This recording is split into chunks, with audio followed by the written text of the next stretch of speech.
You see the trade on the screen right now.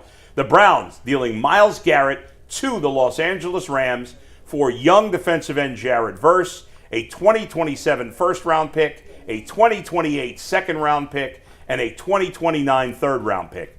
Before we get into the details of the compensation, guys, there was a lot of talk that the Rams wanted to give up more draft pick instead of Verse. Yeah. Do you think? I was saying yesterday that I think if the Browns had not taken Verse, they would have gotten a 27 first, which they did, a 28 first instead of a second, and maybe a 29 second instead of a third. Is that fair? Probably. All right. Now, me personally, I'd rather get what they got than what I'm suggesting they would have. I don't know. Would they have gotten a third first in 29? I don't think so. No. I think they would have gotten only I quarterbacks. think they would have moved one round up in 28 and 29. Only quarterbacks command three first. And for what they did, look, a lot of people, like I said before, you could be disappointed.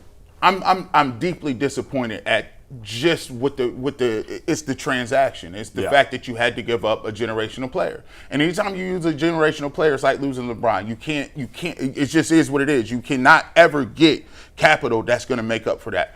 But what you can try to do is you can minimize it. Myles Garrett has a no trade clause. Myles Garrett also can veto wherever he wants to go. And there's only a couple of teams who have that amount of capital to even be able to give you. Think about it if it was like this. What if they didn't have a guy like Jared Verse? What if Jared, they just so happened to have the position that you were losing and you got him? He's not going to make up for it, but Jared Verse is a really, really good player. He's a really good player. Is he Myles Garrett? No.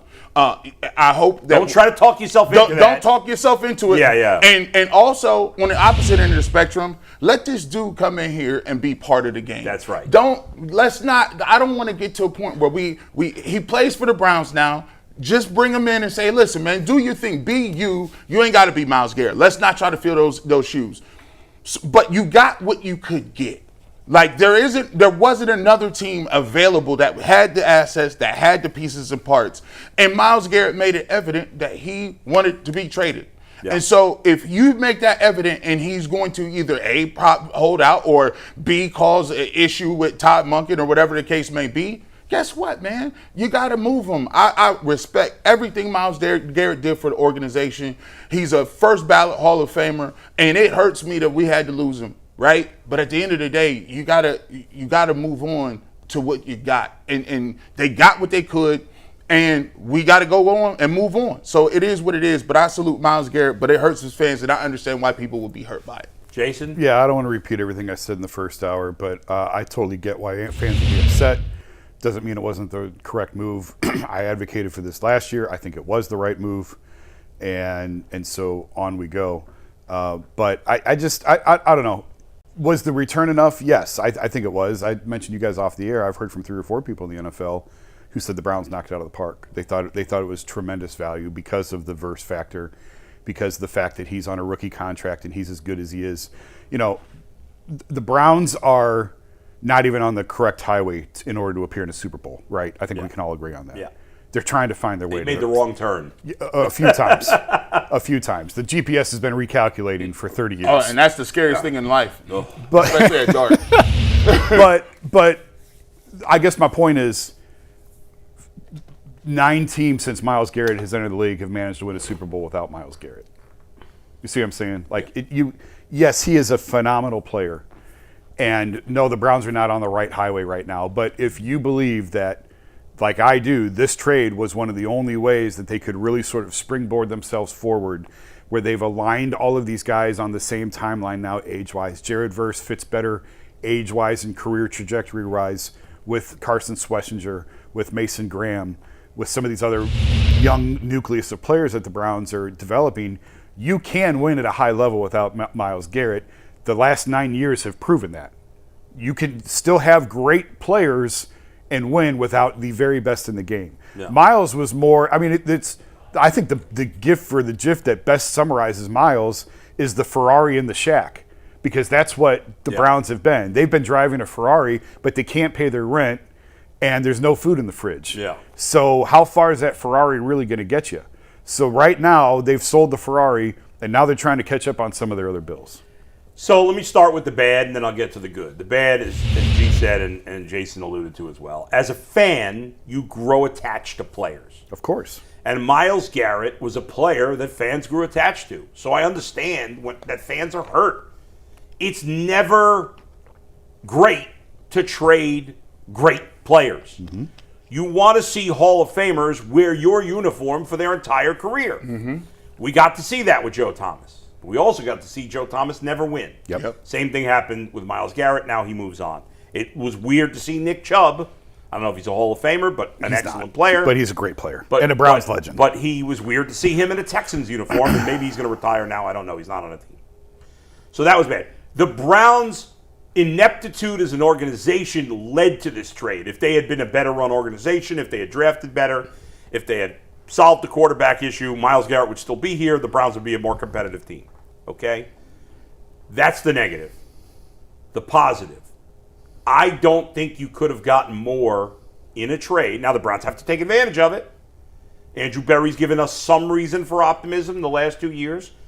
His 2025 draft, outside of a hideous Dylan Gabriel pick, has been very good. The 2026 draft, on paper, it's a big difference, on paper, looks excellent. We'll see what it looks like on the field. Okay, so I have to admit that I feel a little better about Andrew Berry today than I did the last couple of years, basically his whole career here, but we'll see. So now you have all this draft capital. Next year, they have 2 first-round picks, a second, a third, 3 fourths, 2 fifths, and 2 sevenths. That's a lot of picks, especially in the first 5 rounds.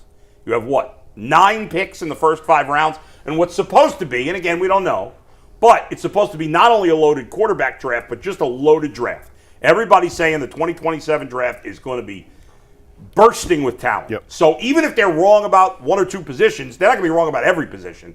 And so it's probably going to be a good draft, and the Browns are in position to take advantage of that. Now, they got to get it right. They got a player in Jared Verse who, when you trade, G's right, there is no apples to apples comparison for Myles Garrett. Myles Garrett is a game wrecker, a game changer. You could say you didn't win without him, but the facts are the Browns would have lost more games without him. Yeah, of course. They 100% would have. And whatever you thought they were going to win in terms of games this year, you've got to lower that projection, in my opinion, at least one game. No. Listen, I said it in the first with KYC. Yeah. I said, when you move Myles Garrett, you talk about 10 wins and all this other stuff, I got to lower that down because now you tell them you're not a better team. I don't care who you got at defensive end. You're not a better team. You were looking for Myles Garrett to help prop up what you were doing offensively. That's right. Yeah. So if you take the best player in the world at his position and the best non-quarterback off the field, I don't care what you get back. You got to adjust some expectation levels because now Myles Garrett is good for 2 games just by himself. That's right. So to me, you got to lower those expectations, and I guess it's twofold.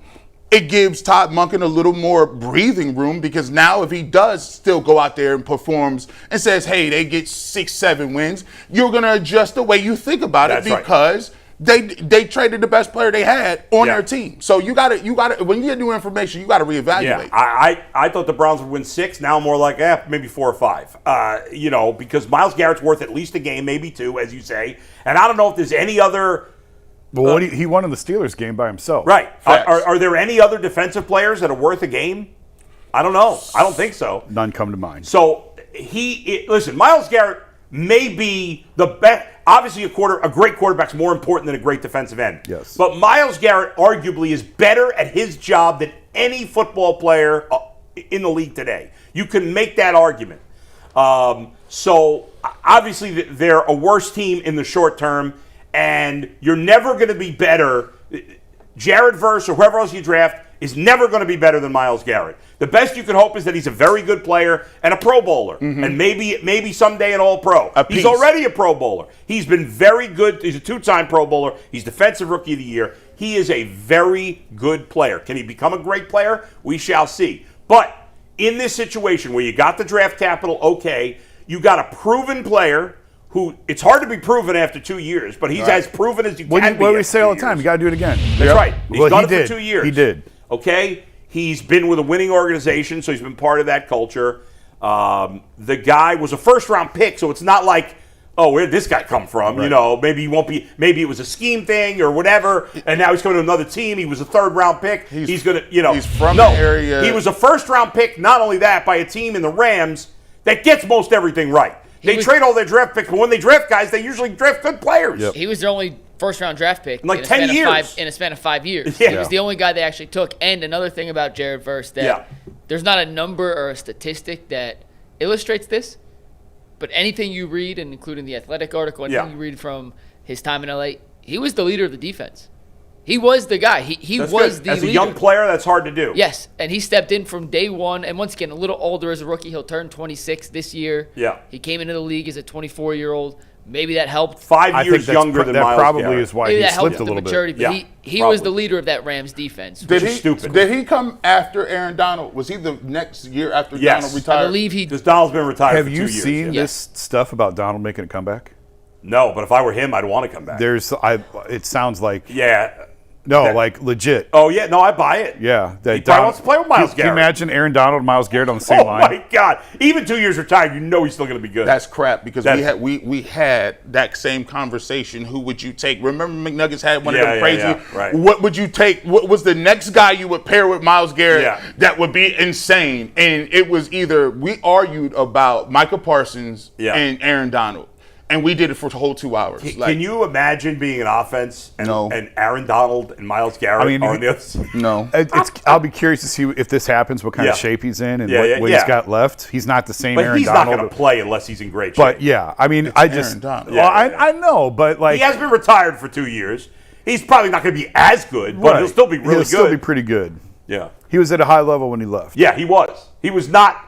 He didn't leave because he couldn't play anymore. Right. No. Yeah, Right. yeah. No, that's just absurd. But in the long run, the Browns unfortunately needed to make this move, and hopefully the young players they have now, and they have some good young players, especially on defense, and all the draft capital they have the next few years, especially next year, will lead to their finally having not only a good team, but a consistently good team, which they have not been able to do since Bernie. No. They've had years where they've been good, but there's been no consistent winning from this franchise since the early 90s. We're talking 35 some odd years. It's time for it to end. Take a page out of the Guardians playbook, man.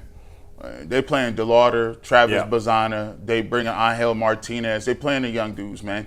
If Myles Garrett's not on this team, it does you no good to be sitting around here trying to figure out what we doing and playing old guy. If Jerry Jeudy don't want to catch the football, hey, see it. We gonna put Casey Concepcion. Hey, listen, Are you willing to take another look at Gage Larvidan now? Hey, no, actually, I mean. Speaking of young players and trades, though, guys, one other thing, and we'll talk more about this with Zach when he joins us in a few minutes.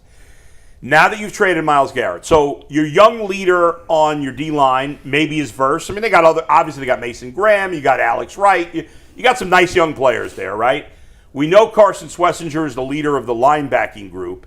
Could we now see also a changing of the guard in the secondary?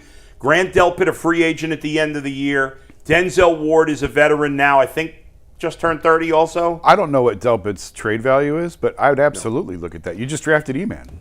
Yeah. Now, what about Ward? Would you only do it if – I don't think they can get a first-round pick for Ward. But if you could get a first-rounder next year, I would You're trade definitely Ward. not getting a first for Denzel. Not a chance. I just said I don't think you can get it. It's not even a question. You're not getting a first rounder for him. What's his name? The Jets safety get 2 first-round picks? Sauce Gardner, Sauce? yeah, but he's No, 24 years that's old. A corner, not safety. Yeah. 24 years old. Okay, I hear you. That's 2 first-round picks. Denzel Ward has been one of the best, if not the best, cornerback the last few years in the league. He's a top 5 corner for the last few years. I don't think saying first of all, I said I don't think they could, but I don't think it's insane to think that if some team maybe wanted a corner that they could get. Now I think they could get a second, maybe. Does he want? Does Denzel Ward want out? I don't know. Somebody called Tyvis. But this is the first time he hasn't been at OTAs in a number of years. Yeah, I think that's worth circling, just like we did with some of the Miles stuff before. I would not trade Denzel for a second. If you could get a first, you have my ear. Yeah. But I wouldn't trade him for because I do think He's so great in the locker room. Yes. He is a great locker room guy. He's from here. He's from here. Yeah. Which I don't factor in as much, but it's a mark. Yeah. And you need, like, you got a bunch of kids, you need a grown-up. You don't want to get rid of every veteran. Correct. I am inclined not to trade him. As you said, if they could get a 1, which we agree they probably can't, Right. I would be I would consider it. I'm not trading him for anything below 1, and that's probably what they would have to get. I would consider trading Grant Delpit. Oh, for sure. But, for sure. I mean, if you're going to get a 5th-round pick for him, what's the point? But if you can get, I mean, I don't know you can get better than You're that. probably not going to get much better than that. Yeah. But it clears a way to see what E-Man can do. That's true.